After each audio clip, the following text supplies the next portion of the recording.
We have all these, fabulous quotes in the constitution. If we will follow it, if we can practice this, it would be better. We have a hailing method now. What? You can't put everything on concrete. So it also has certain limitations. Obviously, it has. What are the limitations? There's just one thing that I quickly want to say. I don't know if you're talking about quickly fixing something. So I think there are questions, there are very relevant questions that are there. So it's not about finding, so these are metaphors that we use. So we don't use metaphors to counter metaphors. An illness doesn't need an immediate dawai. That's not the kind of conversation that we're really having. I think we need to also look at the questions that have been raised in the context of our own experiences and what's.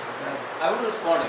Until this, Mr. Shubham, we have a thought inside our mind, and thought like Muslims, beef eaters are like polluted, or Dalits are polluted. Until and unless we have this kind of thought, we are not going to treat the disease.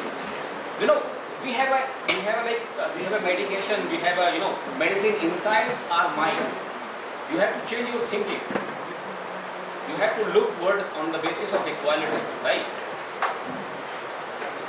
So what's important to note is that this film is entirely about what we're looking at as people's journey towards that effort to challenge what the state is doing. The film is about the Dalit movement. The film is about what has been happening in the way the movement has been co-opted by people, in the way the state has responded to the movement, in the way upper castes have responded to Dalit mobilization.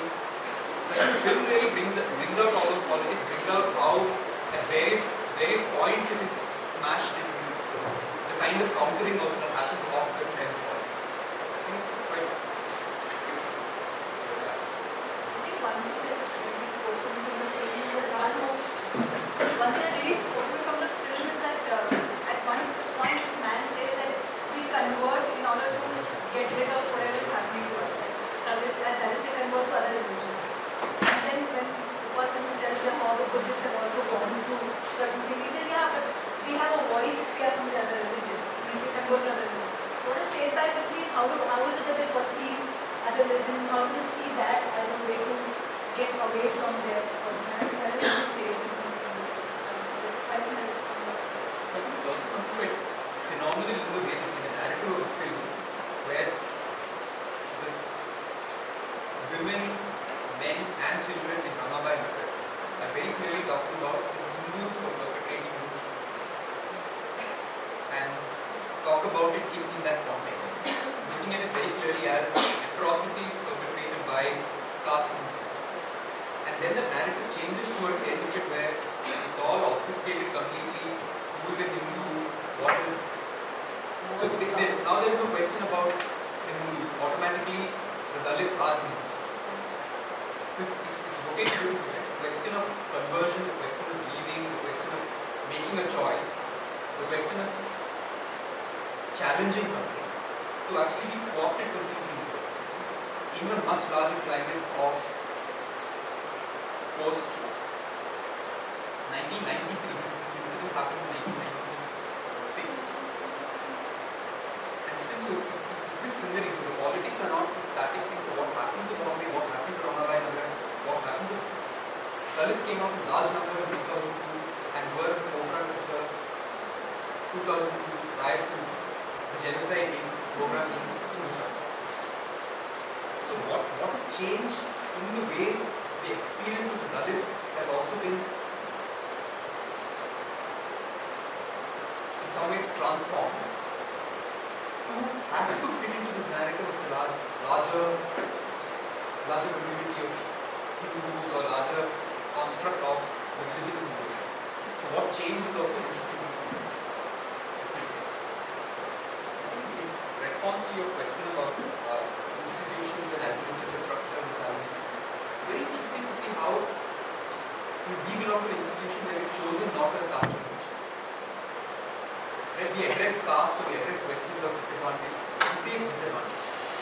We talk about disadvantage, we have a very elaborate index. So when all of you filled up your forms, you would have seen mother's education, father's education, are you a first generation learner?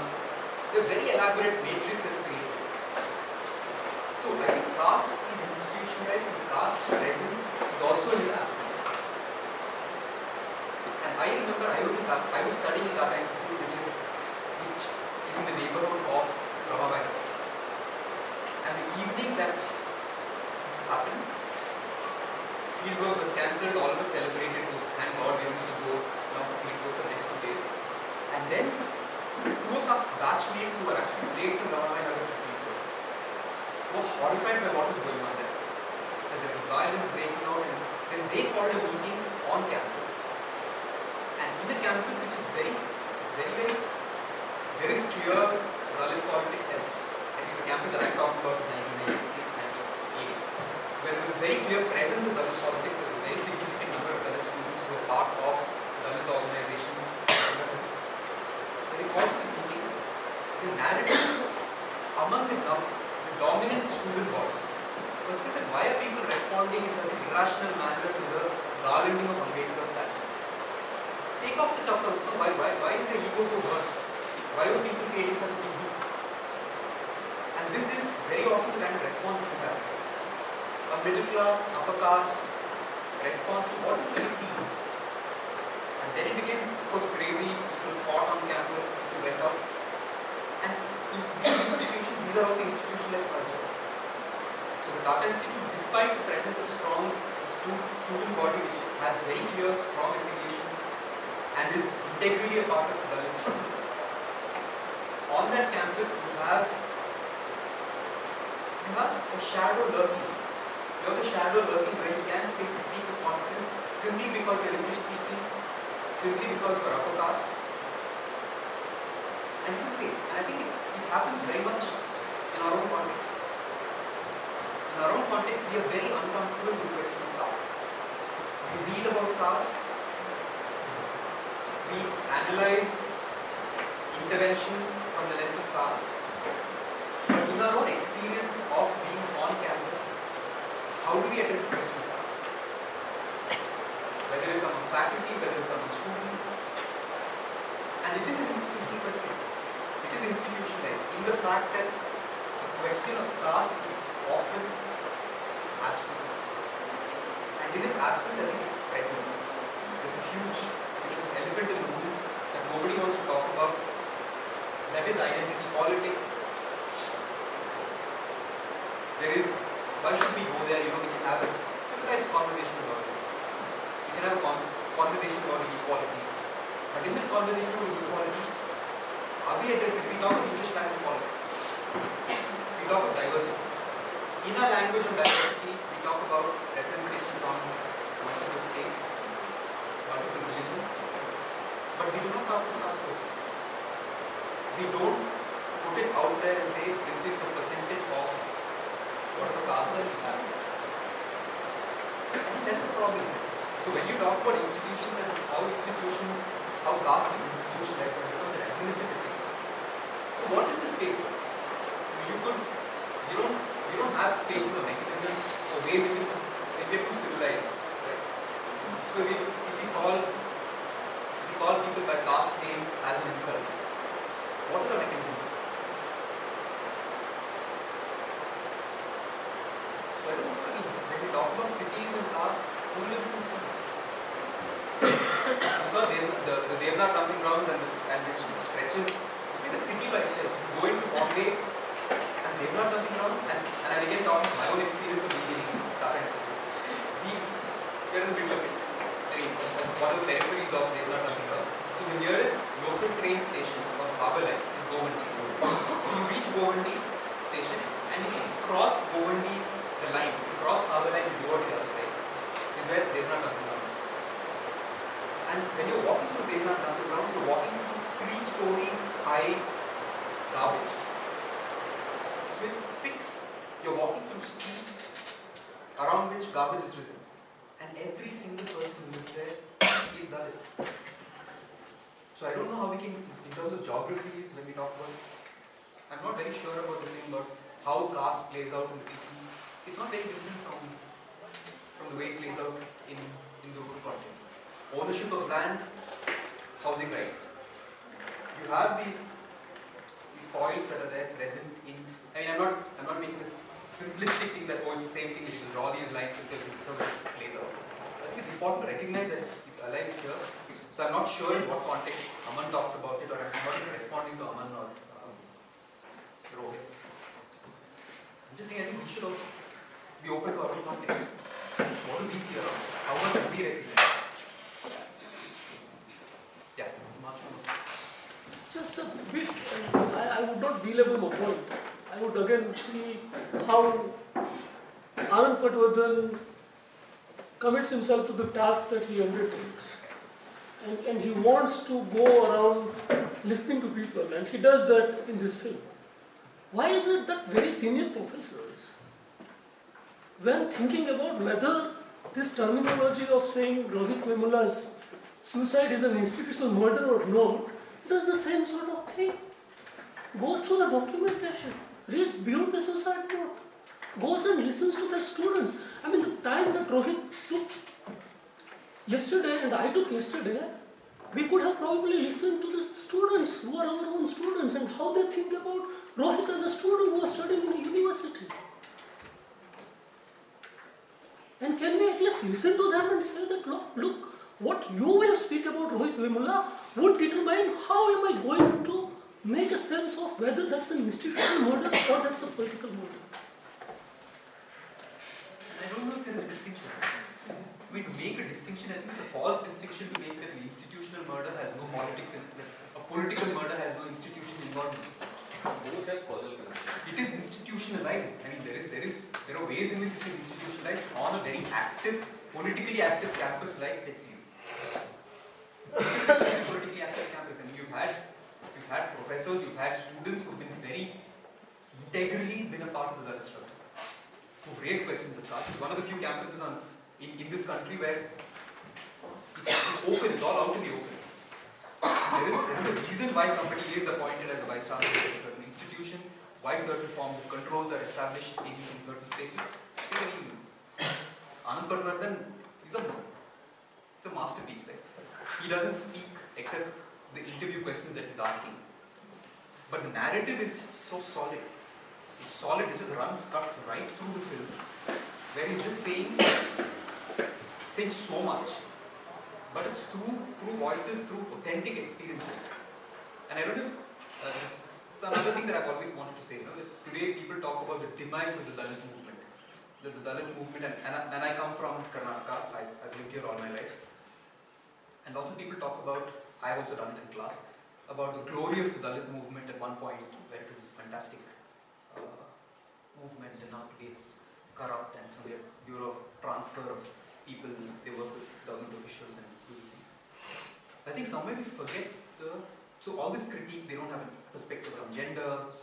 A lot of these things have come up in very movement-based spaces, where there are critiques of the movements. I'm not saying that we should stop these critiques of critiquing each other's work and our own blind spots. But definitely, I think the important thing to point out, which the film does beautifully, is the everyday lived experiences of every single activist, and where they come from, and the sense of disempowerment that exists in their lives, and the challenge they're up against, versus the power and empowerment of being part of a movement. So they're leaders, they're large. I mean, they hold large numbers of people in thrall. They're able to speak. They have very sharp ideological, analytical, conceptual abilities. They have phenomenal statistics. They are researchers on the cutting edge.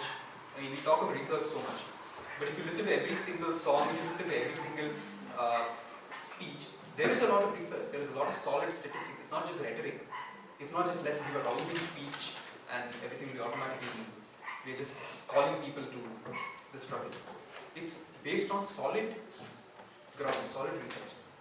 So, I don't know if you're getting what I'm saying. That there is a contradiction in this thing, right? That I am this leader, I am this voice, I'm ideological, I'm analytical, I'm conceptual, but my everyday experiences of living in a certain space, of being a part of something, of seeing it eroding every day. Today, if you go to the M ward, which is where M and N ward in Bombay, I don't know if anybody is from Bombay. Is anyone here from Bombay? You go to M ward and N ward, it's unrecognizable. It's unrecognizable. In the last 15 years, it's become a posh part of Bombay. There are fancy expressways that connect you straight into town in 20 minutes. A journey that takes 2 hours by road is now a 20-minute ride on the road. And these have all gone through slums. It's gone through Panjrapol, which is a slum in which I work, which used to be behind the Tata Institute campus. It's just been raised. There's a big tunnel now. The Panjrapol hill on which people lived is it's been evicted completely, and there's a tunnel that's been bored through the hill, which is the entry onto that expressway. It's called the Northern Expressway. I don't know what it's called. The Northwestern Expressway, something. And it's a toll road that goes straight from Chembur from Devnar to South Bombay. It takes you into the heart of Bombay. And it's really to ask ourselves those questions. Right-wing politics and what right-wing politics has done and how it conceptualizes equality, inequality. It's all laid bare. And I think I remember Sambaya talked about it on the first day, about the question of minorities and and some of the questions that Ambedkar raises. Those questions are very alive and very, very real, very frighteningly real today. I shouldn't have been talking so much. But how do you associate or link caste with things? How do you just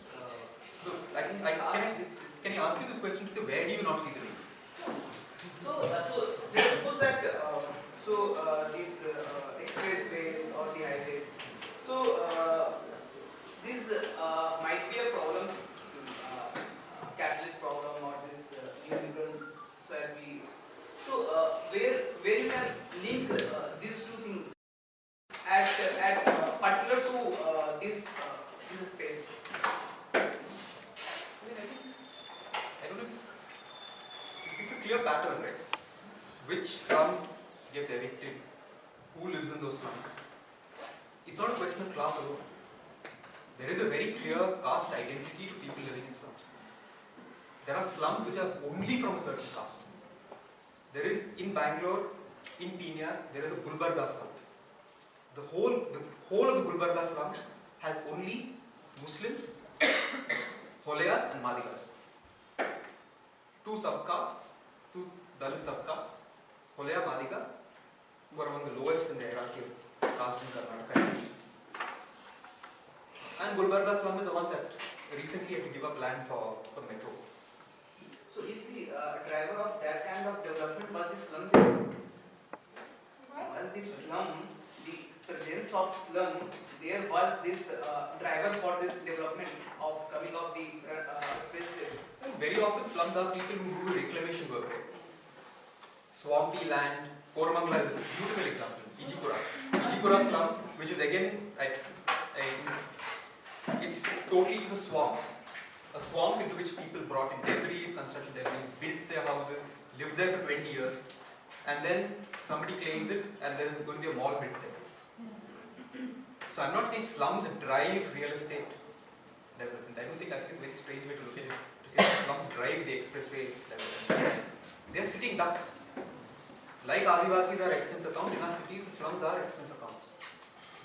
Slums are where all our power karmikas come, slums are where all our domestic workers come, slums are where all the people, housekeeping staff here who work at Azim Premji University come from. And slums don't have to look only a particular way. So I think there's no ambiguity around it. I think it's almost... But at some point of time, we are just supporting the same things against which we are fighting. Like as you pointed out, the learning of the Ambedkar, or making him like a ideal without recognizing that what the actual message he just wants to convey. So we are following the same thing. And in the ancient time, I have read somewhere that the Brahmanas usually do the Shastra. So this is a kind of Shastra. We are having the intellectuals here and having the Shastra. So how to deal with these problems. So in that time, Brahmanas do the shastras for the forgot to how to strengthen your dharma and what is the lackings in your dharmas. Now, what we are doing that how to strengthen the Dalits politics or the what are the lacking, but without realizing the fact that what is the I think we are learned that what is the actual situation and from what angle we are looking into the problems. So we are written the same path, but in a little different way. So what is the difference? You said both a little bit differently, but what is the difference? So the difference is that here could you find that anyone actually okay, let's have a debate, this kind of debate among the people who are actually suffering these problems. Like that lady in the last, she was crying after the 12 years that she hadn't got the justice and her son died. So she was crying that Killed, killed. Yeah, killed. Yeah, and that woman was crying. So what you have done? So that the what journalist you call or the maker of that documentary told that we are not government, we are not from media, we are just documenting. So what it means? Number one thing. So you want to live in the largest democratic country where there will not be documentary films, when there are atrocities of Dalits, and that would be the But you see, Anand Patwardhan who makes this documentary film where his work, and I was comparing his work with a very senior professor whom I named. And I am not going to retract that statement. Let us not make it a personalistic party. I just appreciate this work, but my point is that what about that woman that she told that and that also the makers of this film told that we are not government, we are not from the media, but we are just documenting you so that so that your voice could reach. No, I don't think it says that. I think it's very clear. Yeah, sorry, you were trying to speak. Yeah. No, I was just saying she wasn't pointing a finger towards Anand Patwardhan, but she was blaming the institution or the state and the police and all its forces. So, to address your point at some level, you can also say that it's like how you read a newspaper, right? Like you get your news, and it's not like the newspaper is carrying. I mean, obviously it carries out different opinions, and there might be pieces that says very unbiased news also. So you can also see it as a medium where you're getting unbiased views. He's not putting anything into your mouth. He's not saying that he'll promise anything when she says any of these, whatever her woes were. So, I mean, you can also see it in a very unbiased way that, he was trying to just bring out the real picture, what has happened over the years and how the politics have changed or how the struggle have been different over the years. So, you can also see it in a very unbiased way, I mean, as how you would read a newspaper article. I mean, so one interesting question would be just Yeah. how the camera moves, the eye of the camera, Okay. and what it shows to. If we, for the eye, memorize my memory of watching the movie right now in front of me. So one point that strikes me, I am sharing two points, big theoretical research. Anand's friend, who committed similar, who is saying that why we have thrown away Hinduism, so many gods and all, and why we don't need God. The question of God is immaterial to human life. That is why Buddha went to the existential problem of man. But one contradiction I found out. He said, Bhagavan Buddha said there is no Bhagavan. One.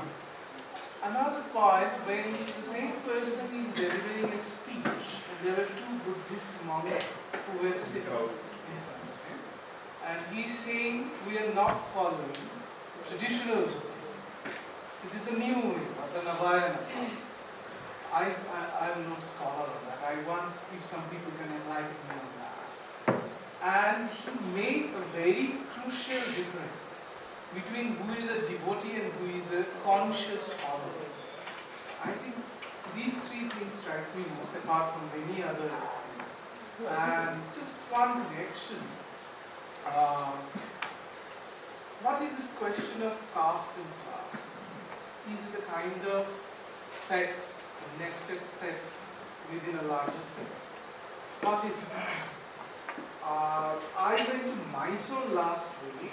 There is an organization called BVS.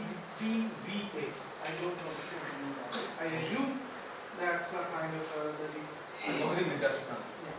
So in the wall of Mysore University it was written, no privatization without reservation. So corollary I write from Mysore. So its privatization is fine with reservation. So can I legitimately draw these kinds of conclusions? So these things and this discussion we had yesterday, the student who came from Hyderabad, he was talking about when an act and speech act becomes political and when it is a privilege. And he's pointing out that when he's speaking in front of us, it's a privilege. But when he's speaking a raising slogan in front of the lathis in the police van, it's a political act. So can we see what kind of political act that we have just witnessed right now in the country? And what are the many nuances that is brought out? Right? Specific caste has been targeted, like Chitpavan Brahmins.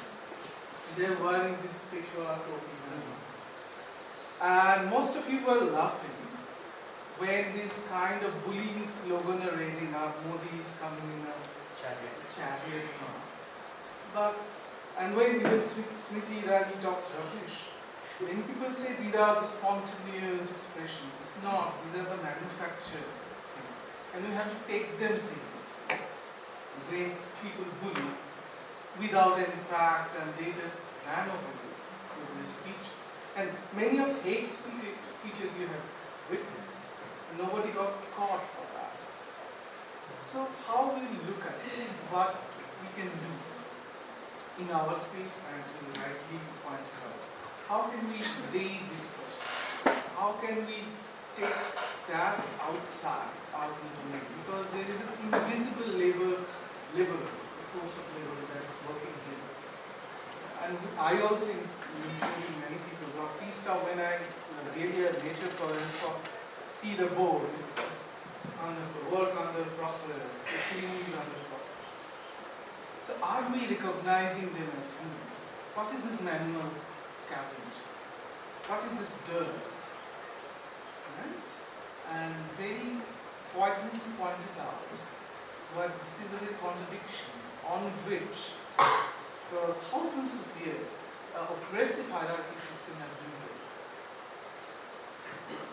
So I like in future to see not only within this way. This is quite one hand theoretical question about from how Buddhism, a kind of reading of Buddhism, a kind of identity politics came up. Buddhism does not believe in identity principle.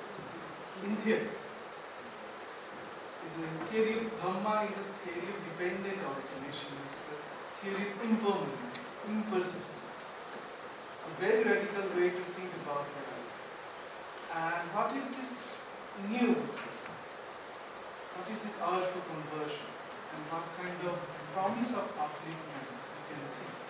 And another promising note in the Sital Satis singing.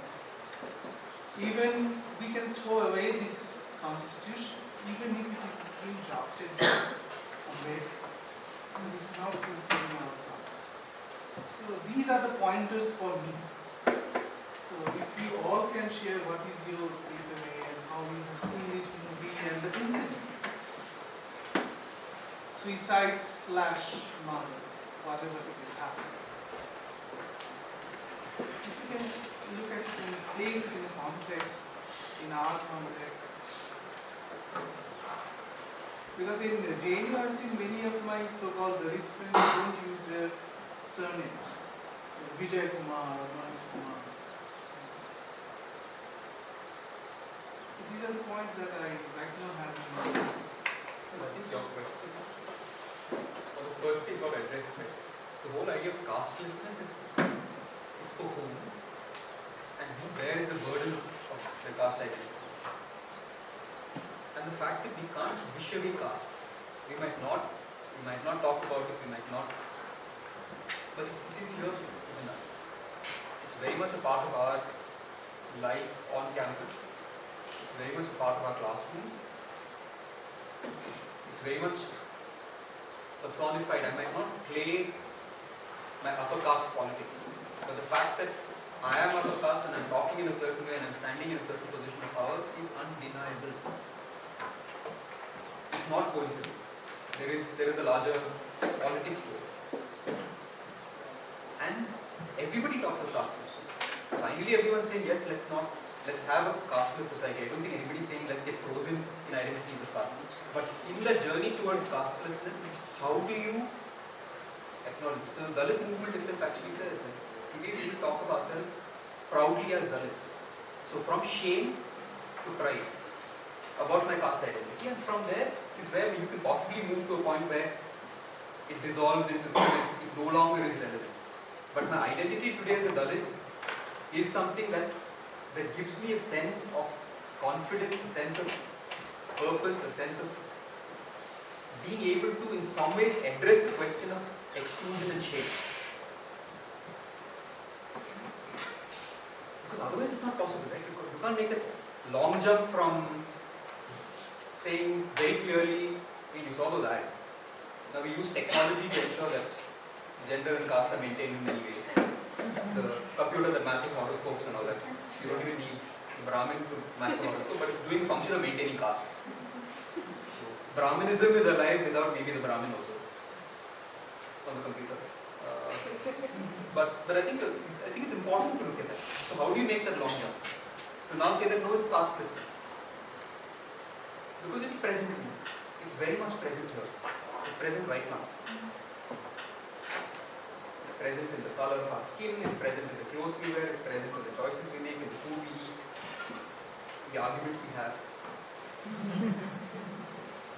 So what do you know that why we or these filmmakers goes to the houses of Dalits? Why they can't go to the houses of upper caste person and ask them the same questions in the different way? I don't know Only on certain restaurant or on these roads, pathways. Why they don't go to their homes to ask those questions? I don't know where the question is coming from, because I think this film has a very specific narrative. It has a very specific narrative of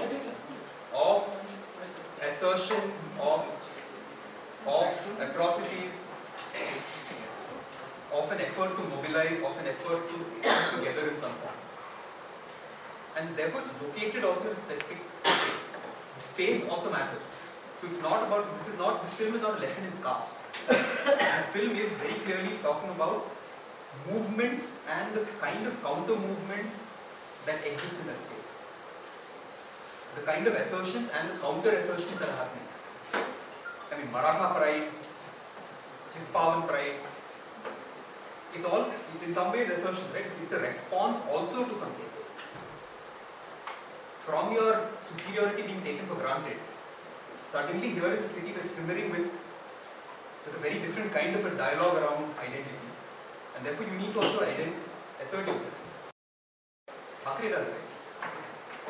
What Thackeray did was really Maratha pride, warrior, tiger. He established, he said, now there's no, I mean, you're so, there's masculinity, there's everything, there's virility, it justifies and in one sweep does so many things in terms of masculinity, sexuality, everything is established here. You can send him to Sundar for the title you show. I just felt that in terms of the way he interviewed those people who were walking by after the celebrations that lasted 4 days and everything, and he just took their views. Okay, just one day. So he just took their views and he said he didn't go to their houses. So, but I don't understand don't think they were misunderstood. I think that what they were saying was pretty explicit. I don't think there would have been anything more added to the film if he gone to their house. It wasn't that he was not doing justice to their views, right? Some other people should say something. Yeah, I think Yeah, you should say so- something. Yeah, probably. Yeah. Someone else should like speak later. But, I'm sorry. Okay, you go ahead. No, I think one of the things that maybe I felt after watching this film is also how to deal with my own deep sense of shame, really. And I feel like sometimes trapped in my identity because I know that I've been privileged in all these ways, and I find myself constantly in that same bracket, like maybe possibly meeting the same kind of people or saying, but I don't know, I suppose that's a cop. That's like Christian's a cop out. I know what to do, but I sometimes do feel trapped in my identity. So I mean, I just want to state that. No, so what has always intrigued me about this and our discussion, particularly in classes, CSM classes, was the fact that the entire Hindutva movement in RSS was sort of trying to emancipate a section of society. In the sense that you don't want Dalits to convert into another religion and be part of a counter force, but how you function is something which is very contrary to the idea that you carry. I don't know if I'm making sense here, but I'm just talking about a conflict that I observe. Like, first you are a Hindu, right? And then you are a Dalit. But my connection that I'm making is that, we are here to save our religion, per se.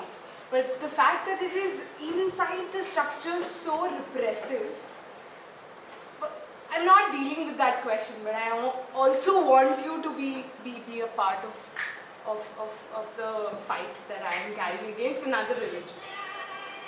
You mentioned something on Gujarat riots and the involvement of Dalits, and that is something which I come back to and get completely perplexed. So here we have a force which is, opposing your ideology, which is again a Hindu, people belonging to Hindu religion. But what makes me join them when, I am protesting against another religion?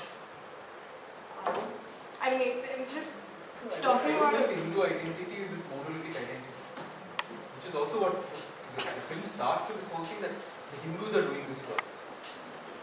People in Ramabai Nagar are talking about it very clearly as what everybody calls them neo-Buddhists. As Christians, as Muslims in Ramabai Nagar, they're talking about it. So the framing of the question also is very, so when is the RSS, so when the RSS is not reaching out to Dalits. It's a BJP that's attempting something, but it's through alliances. The party is very clearly, BJP is very clearly asserting that, I mean, Bangaru Lakshman was an aberration in the system. Like, K.R. Narayan was a presidential attack. It's only as symbolic as that.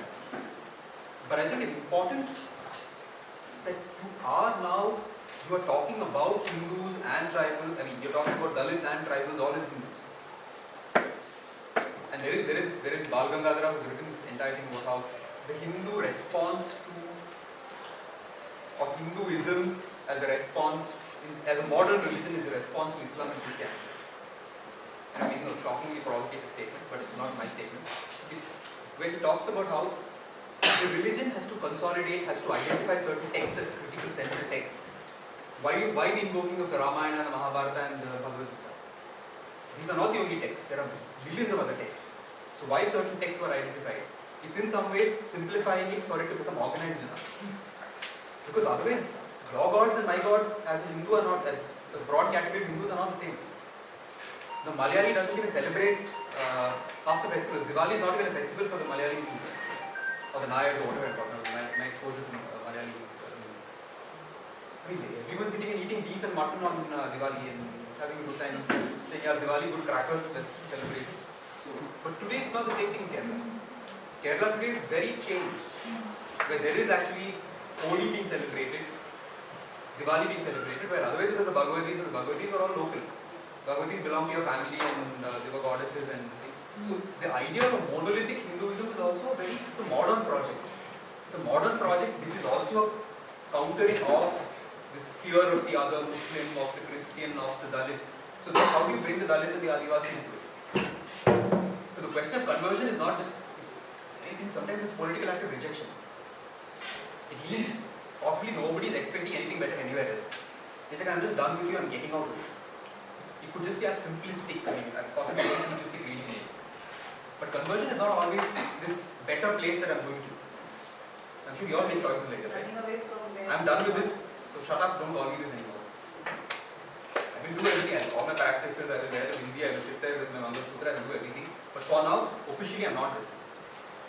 I don't want to be this. So I don't know, I think it's... I just have around 3 or 4 points to make. The first one, as a sort of immediate response, or probably perspective to what she was talking about as to Hindutva. The second one regarding something you brought out, in fact, cities, production, space, and the third one regarding rights. I think we'll have to talk about socio-economic rights in particular, but I'll just begin with the first one. I think Hindutva project, more than emancipation, I see it as one of assimilation, which Benson quite clearly elaborated now. And the myths, I mean, the fact is not that the BJP, of course, for electoral gains, they are tapping into it, but the RSS is actively involved in this project. For instance, in Maharashtra, there's this really fascinating, I think it's called an NGO, it's registered as one. It's called the Vanvasi Kalyan Ashram. Right. So, if you look at who's governing it, who's been involved in it, really honchos from the What RSS. sorts of FIRs are there? Absolutely. Against those guys? Against this. So, it's really Honorable a network. trustees, respectable people. Trustees, With whom some governing of our members. students would also go and spend their 6 weeks and 8 weeks in India and come back and talk about the social change. It's certainly social change the way RSS sees it. But I mean, places like Vanvasi Kalyan Ashram, this is another one called Dhyan Setu, right? It's pretty big. There's Ekal Shalas. Multiple. And these basically tap into, say, because Vanvasi tribal, right? They tap into tribal folk mythology. They insist that you guys are actually warriors. So if you look at the pictures, I've got like an archery contest, archery training, and well, all sorts of basically armor training, right? I mean, they're building armies over there. This is a lumpen mass. So this is the way they're assimilating, by tapping into their very own myths, by using the figure not only of Ambedkar, but also of Ekalavya. Right? Ekalavya is a major figure in the Dalit movement. But the way Ekalavya too has been appropriated is very interesting to particularly see. Anyway, but the point is that I don't see it as a project of emancipation but of assimilation. So I wanted to, like, I'm talking about a conflict, okay? Here you're talking about, as Benson pointed out, is a monolithic Hindu identity. You are trying and you're projecting yourself and manufacturing things around it. But that doesn't exist. But I So won't this eat was- you, I won't marry you, Yeah. I won't be burnt in the same place. Yeah, exactly. So I'm saying that you are Hindu first, but I don't want to eat with you. Like, I don't want to dine with you. Exactly. So I was just talking about this conflict that exists in the narrative, and It does, but I mean, the point I was trying to make was, what is the Dalit perspective, what is the Dalit's agency into being assimilated is something probably scholarship also hasn't explored. I'm not aware of any text. So that question I really cannot answer, but the larger point is the one Benson really elaborated on. The second one was, I think you brought it out really well. In the sense of, I mean, the gentleman asked the question of why didn't you go to their house and ask him.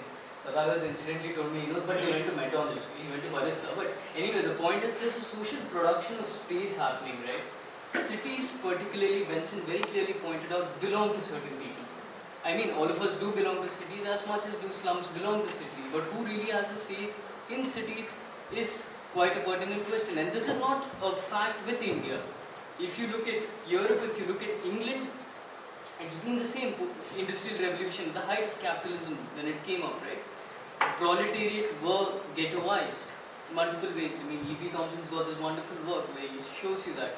So there's a social production of space happening, and the social production is not merely geographic or territorial.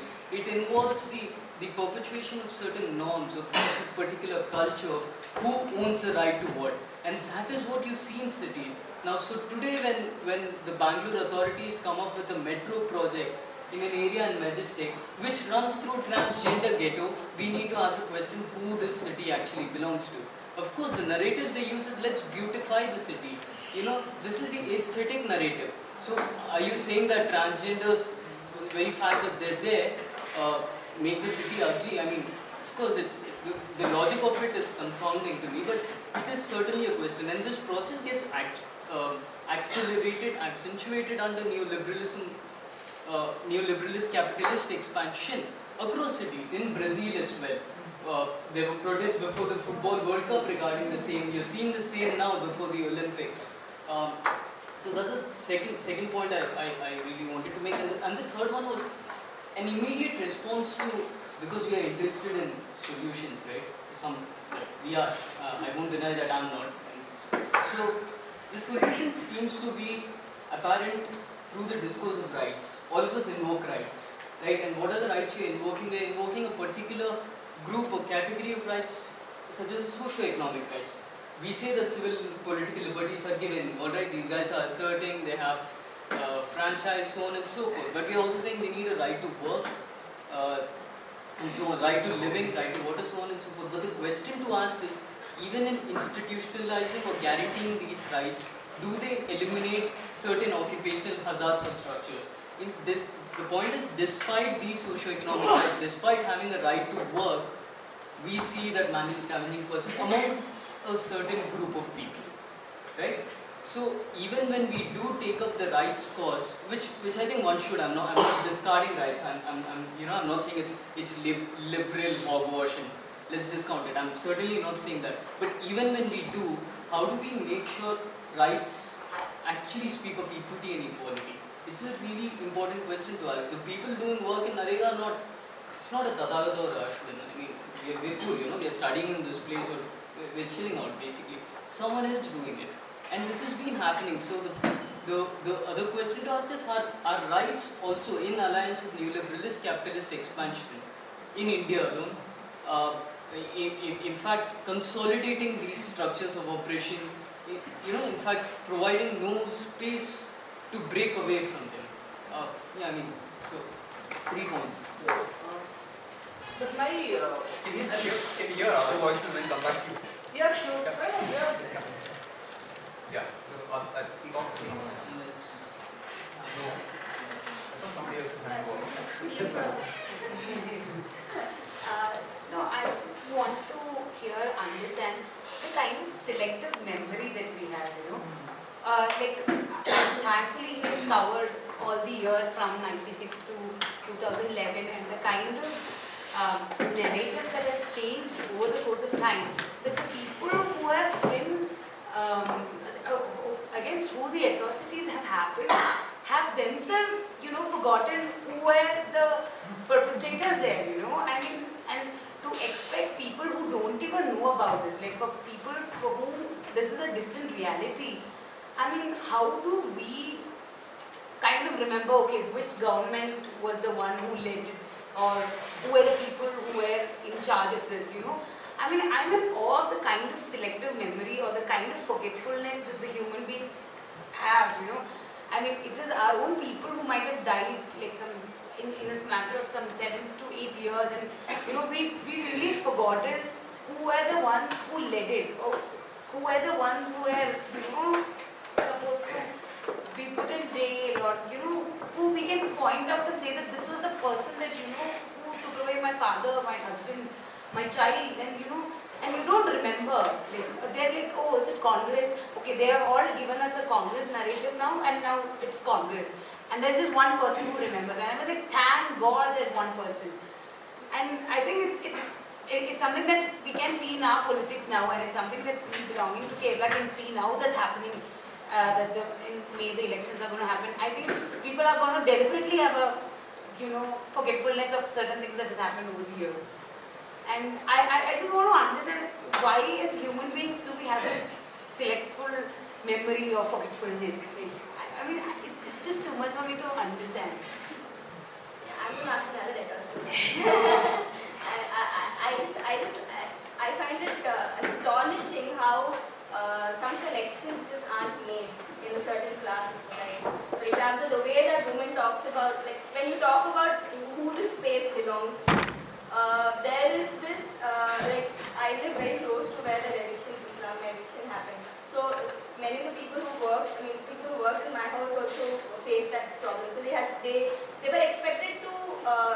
leave their homes and come up with a deposit of 50,000 to pay for a new home in that area. If they couldn't find any place in that area, they had to go to a completely new area where their livelihoods were completely destroyed in the process. And there was a huge colony of middle class people which lives right opposite the slum. And these people, obviously a lot of the people who live in the slum come to these people's houses. And I met one of the heads of the residential committees or whatever of that colony. And I asked him, like, did any of you do anything to stop this demolition? Did you participate in any of the protests? And his question was like, no, actually, we all thought it was so dangerous after a certain point of time to go in that place. Or we thought it was so, we thought the place was so, like, an eyesore. But at the same time, the first thing that they're going to say, if a person from that class of society does anything to offend them even a little bit, the first thing that just wait and salary rid of your job. Just wait and see, I will make sure that you don't have a job. That's like the first reaction that it's not just he who's guilty of it, okay? It is all of us who are guilty of that thought. We all feel that power that we will see that you don't have your job. So that fact that you don't connect those two things, those two words, the fact that you are so dependent on this community, and at the same time you are unwilling to do anything really to protect this community, is something that is so, I mean, when I talk to the question, is so like mind-boggling. So, I wanted to respond to Tita's proposition. The fact that I strongly believe people know their battles, okay, and much better than us. So who has the privilege to forget, was it BJP or a Congress government? I mean, that was not, covered in the movie, right? Whose family member was burnt, who am I questioning at that moment? Even though if I'm talking about a community, the community is a large community. A lot of people might have a certain level of, excuse my language, privilege in the sense of I was not being part of that particular incident where I was not directly being a victim. So for me, I can maybe afford a little bit of distancing myself from that particular incident. But to conclude that, do people forget it? I think it's going to be a surface conclusion, because I honestly feel that people do remember their fights really well, especially the ones who have themselves been a subject of that particular fight. I understand that. I think I just want to add to this entire thing. Very often, I think people are not talking about the Congress or the BJP. Those are only certain labels and certain categories for what is in that moment visible. But I think we also understand whether it's a 1984 people still, I mean, there are old people. I've seen people in their 80s still come every day and stand and say, what will you do about this? They are not asking the question to the Congress. They are asking a question to a collective memory that we have, where it's very conveniently evoked by the BJP to talk about the Congress when Congress says something about 2002. But that 80-year-old gentleman that I met, saying that finally, it's not about the Congress or the BJP or whatever. I'm talking about a certain kind of, and this, he's from a lower middle class in that sense, not your sophisticated Sardar from South Delhi. He said, no, finally, I'm standing here because I have to remember. And who I'm asking, he said, I don't even believe that in my lifetime or my children's lifetime anything will come out of this. But I will stand here and ask that question to power. It is in some ways truth speaking to power. I mean, all the number of Kashmiri youth who have been killed I think the last time I heard a number was 94,000. 94,000 young people being killed since the start of the 1990s. Militancy is what the word that we very easily use, and the militarization of Kashmir. We don't even have numbers for the number of Muslims who died. Very clearly there are statistics from the Shri Krishna Committee report, every commission report that has come after major rioting, that the largest number of people who have been victims of the riots are Muslims, largest number of people who have died in police firing to quell riots are Muslims. And most of the Muslims who have been shot at by the police have been shot at above the waist. The police manuals very clearly talk of shooting to disable, not to kill. But very clearly, the shots are fired straight at the stomach, at the chest, at the head.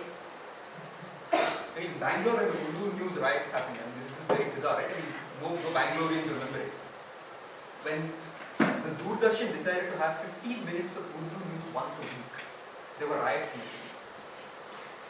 15 minutes once a week, Urdu news. Shivajinagar was a target of the rioting.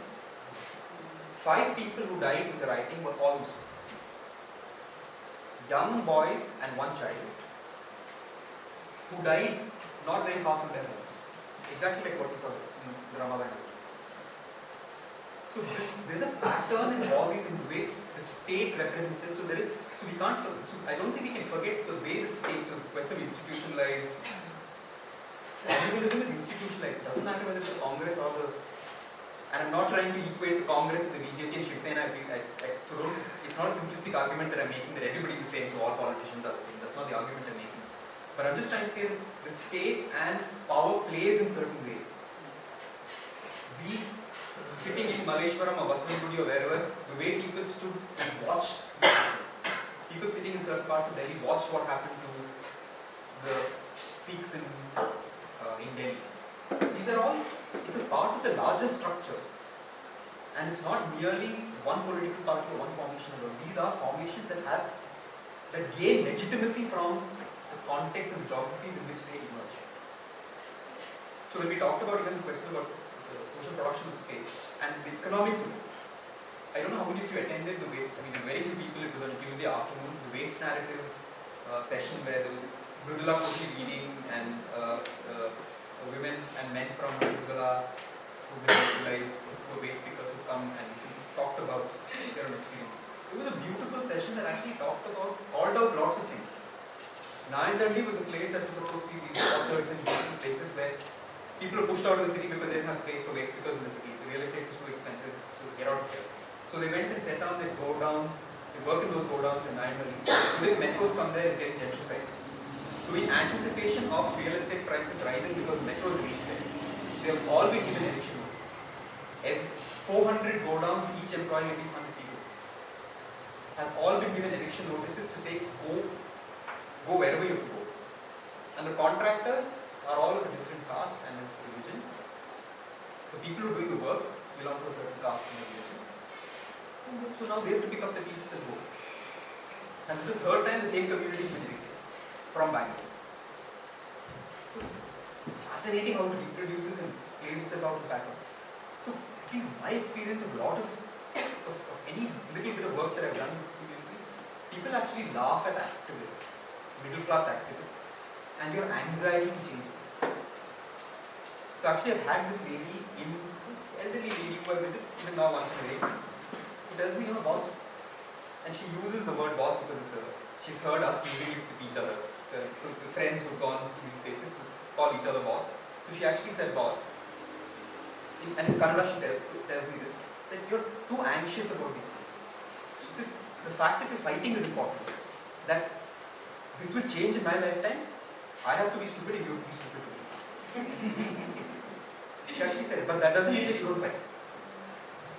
That doesn't mean that I will not be a part of the group and that I will not stand there, I will not protest. She said, protesting is important, but if you thought that this protest, and this was when we were talking about how movements have to be more strategic, have to be more sharp about the issues, put aside differences and seize opportunities. There should be opportunistic campaigning about certain things, all of which I think I've said in the CSM class. But her thing is that opportunism will only take you that far. The story dies out. So there is no use believing that you will run the story to this end, that you will run with it and the things will change. But I don't know what the truth is. But the anxiety seems to be the biggest part of activists. One thing I simply respond to that, aren't we making them weak? So how? So we are going. We are making these documentaries. So we are giving some sympathy to them. Okay, calm down. We are here. We are just researching you, and we will just be able to tell the government to make certain policies to you. So, or we can have an institution for fighting with another institution.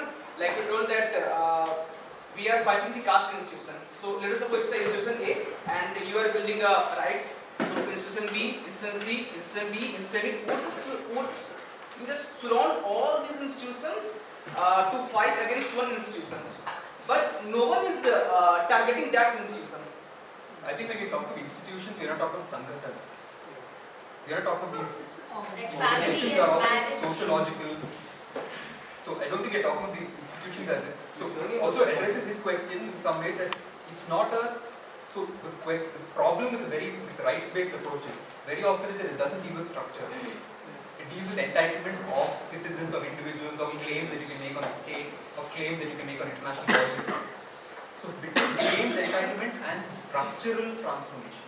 And aren't we making them weak by just giving them certain? How you imagine that you just calm down, you just don't do anything. We are here. You know, finally, irrespective of your sympathy and my sympathy, that Tai's life is the same, and she will fight her fights. And we're giving too much importance to our sympathy. Our sympathy doesn't mean so much. But we are giving too much importance to our own intervention. So But okay, that we are just keeping you on focus. I think it has very interesting questions for us. This is exactly the anxiety that this lady was talking to me about. It is our anxiety about every act of ours. Can I see how caste is embodied in me? How masculinity, femininity, hegemonic femininity, masculinity, which needs to be rescued from patriarchy, is embedded in me? So will I make the act of interreligious marriage, intercaste marriage? It's not about them. The questions are very clearly to us. About your own community, your own family, your own caste, your own grouping, your own class, your own university. So these questions, none of us sitting here are going to do anything to change the lives of any of those people in Ramabai Nagar. But Ramabai Nagar becomes iconic to represent certain kinds of politics and certain kinds of processes, which we also are part of. So how much do we recognize those patterns of our politics, of the patterns that operate in our own institutions, in our own families? So it's not really about movement politics versus fighting caste. It's not just, I don't think it's only about these juxtapositions. And one more. And one thing, sir. I don't think they become complacent when they feel that something is being done. In the sense that this is not a solution. I mean, I don't think they perceive it as a solution either. It can't be, because what you're tackling is too big. I mean, so what one filmmaker does is definitely they're not going to perceive it as, oh, we've done our bit. They're not even in it for that. No, this is their life. This is their the meaning of their entire being. So and I think, I just want to, I think we should end the discussion and There's one more. There's one hand. Okay, sorry, your hand has been coming. No, and it was also what Bhim said in that session, and I only have one line to add to this, that he said that the burden of the Dalit struggle does not lie on Dalits alone. And so when we are a part of it, I don't know why it has to be sympathy or sympathy. It is what Ben said, that's my fight with myself. I feel it's my problem as well, I'm a part of it. And one more thing, so in addition to your point, Subhav, see this, I mean, see how they become and how they victimize, through the selective violence by the state or by us. Are you able to look at that? Just, I mean, if you will... The same argument could be given by Devakas also. That you are victimizing us by just giving the... It's not about that... So, Shubham, what are your alternatives? We don't go... No, I mean, I'm genuinely curious. What are your alternatives? No. Let me respond to this point. So, if like we are talking about to someone, I mean, if we are talking about some problem, it does not mean that we are sympathizing to that problem. According to me, and everyone has their own opinion, but according to me, I mean, I'm going to take first a step toward that problem. After that, no one knows. After that, I mean, I can go and join, that particular movement or whatever. So this is a different story. But the discussion is here, why we should not talk about it, man. So that's why we are not sympathizing at all. But how, see how they become, how they like victimized through the selective violence. I mean, selective violence is like some people of the society, some section of the, members of the society. I mean, what kind of structural violence that is?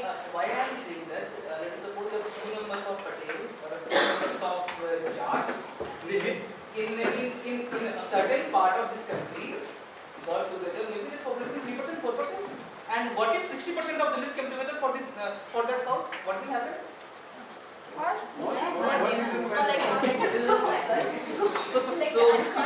Yeah, exactly. Why I am raising this question? If a few number of Patel, few number of Jat, few number of Gurjar created that much kind of havoc in this country, like putting the trains and raping the women even in Haryana, that is too much, and also many things. So what if these 60% of Dalits came together, then what will happen? Aren't we giving them reservation so that they should be sympathized? Look, we are giving you reservation, so you calm down. Look, we are researching on you, and we will do something more for you. I am not alarmist. That's why I am asking this question. I am not alarmist. But if these things will go on and on, so one day will come. All the 60%. So I think this fear is why I think people are so terrified of movements. The exact reason why NCU and JNU are horrifying today for many people, for everyone, including members of my own family, who said, what is this rubbish these young people are doing? It comes from the space of status quo could change. It could, I'm not saying that Hyderabad Central University will change things, but it is this fear where I will not allow this one crack to develop. Bring in my concrete, seal it up. That may mean that I think we harder for us, but we should be okay with that. That's why we draw a division line, that the minute our privilege gets threatened, that's why we kind of draw a distance. It's also the same question of that men ask women, or ask feminists, men and women ask feminists, what will we do? Family's been threatened. You're ruining family. Maybe the family, the way it is, should be burnt down. Change it. So I don't know, so I think it's really about saying maybe that's how. There's a lot of tradition Yes, having been based on the slave labor of the women. My grandmother. Last point. I think I'm speaking to Shubham again because in the film you concluded it very well, and the fear that is there in your heart and your mind, you express that. That 60% will come, and what will happen to me, and the pride that I have of having born in a privileged class. But let me tell you, the film that we were watching was also expressing voices. There was a play that was being shown, there was Chitpavan Brahmins movement, there was this Parshuram rally, and let me ask you, you would not have remembered when you were 1 year old on which tithi Parshuram was born. But let's be rigorous when we ask questions. What is the time when the Indian political class has to take out the Parshuram and make it a symbol of the Brahmin pride and mobilize the Brahmin communities because there is a Dalit assertion that happens on a particular moment, isn't it? I was in Gujarat and I know that Ram Navami was not a public celebration. It happened when I was in 7th standard. Why did it happen when I was not in first standard, but only it happened when I was in 7th standard? I need to ask that question to myself. I learned the English word curfew when Ram Navami happened, and in the next week there was a curfew on my seat. You will not be able to deny me. With all sorts of obfuscation and all sorts of liberal arguments, senior professors will not be able to deny me that my first learning of the word curfew was from a lived reality, and there was a cause about it. When you brought Ram Navami to the public domain, you created a vitiation within the two communities, you created a communal raft. Let's be rigorous about our understanding, our taking. And second thing, Anand Patwardhan making film for them is not the issue. Anand Patwardhan is making film for people like me and you. This film has questions not about Dalits, but these films have questions about people who are so well settled within the Brahminism and would think that political caste that I was born into, I don't need to ask questions. It's only Mahan who needs to ask questions and needs to look at what Ambedkar has to offer for him. I need to ask myself what Ambedkar has to offer to me as an Indian citizen, because he gave me something. But why are we celebrating Ambedkar today? He has something to offer to people who would not call themselves Dalits. So it's not about us and them anymore. And when you frame it like we doing some sympathy for them, I mean, you are in 4th semester now. By now, Benson and Punendu and several people would have done some certain thing to you. And they will listen to you. Thank you very much, guys.